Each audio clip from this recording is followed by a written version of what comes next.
বর্তমানে চারদিকে শুধুমাত্র একটি দেশের কথাই আলোচনা করা হচ্ছে। সে দেশটির নাম হচ্ছে সুদান।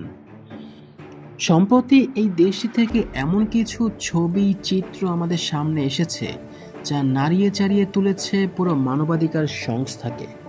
আসলে কি হচ্ছে সুদানে এবং কেনই বা হচ্ছে তা জানবো আমাদের আজকের এই ভিডিওর মাধ্যমে। 2023 সালের এপ্রিল মাসে সুদান নামের আফ্রিকার একটি দেশ ভয়াবহ গৃহযুদ্ধের মধ্যে পড়ে। ক্ষমতার নিয়ন্ত্রণ নিয়ে দেশটির সেনাবাহিনী এবং শক্তিশালী আধা সামরিক গোষ্ঠী র্যাপিড সাপোর্ট ফোর্স বা আরএসএফ এর মধ্যে শুরু হয় তীব্র লড়াই। এই যুদ্ধ শুধু ক্ষমতার জন্য নয়, এর মধ্যে লুকিয়ে আছে জাতিগত সংঘাত, সম্পদের লড়াই আর আন্তর্জাতিক স্বার্থের জটিল খেলা। চলুন দেখি কিভাবে শুরু হলো এই যুদ্ধ, কোথায় গিয়ে দাঁড়িয়েছে এখন, আর কেন একে বলা হচ্ছে বিশ্বের বিস্মিত যুদ্ধ।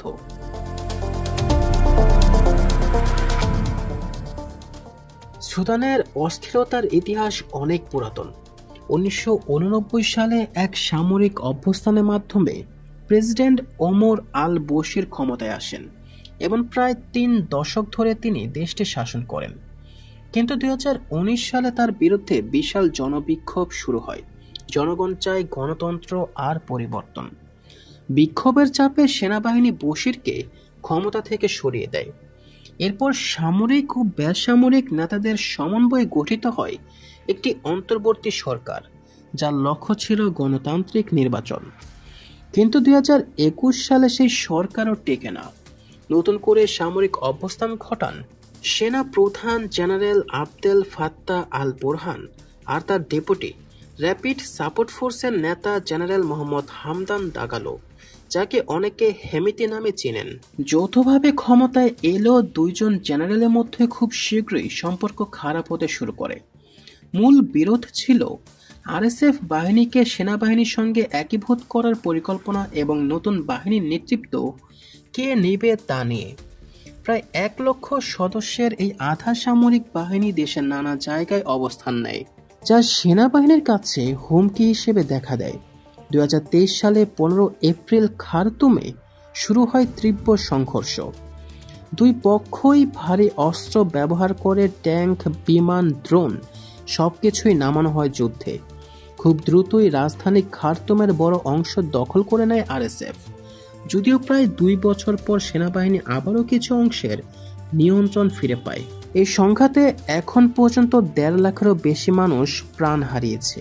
প্রায় 1,20,00,000 মানুষ নিজের ঘরবাড়ি ছেড়ে পালাতে বাধ্য হয়েছেন, যা জাতিসংঘের মতে বিশ্বের সবচেয়ে বড় মানবিক সংকট। বিশেষ করে পশ্চিম দারফুর অঞ্চল ভয়াবহ অবস্থায়। সেখানে দুর্ভিক্ষ চলছে, গণহত্যার অভিযোগ উঠেছে, নারী ও শিশুদের উপর চালানো হয়েছে অমানবিক নির্যাতন।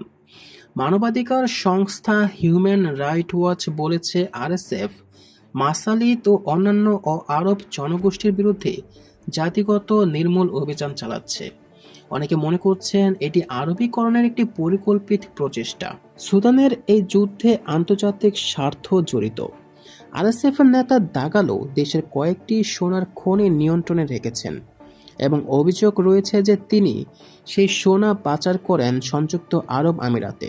সেনাবাহিনী বলছে আমিরাত গোপনে আরএসএফকে ড্রোন ও অস্ত্র সহায়তা দিচ্ছে, যদিও আমিরাত তা অস্বীকার করছে।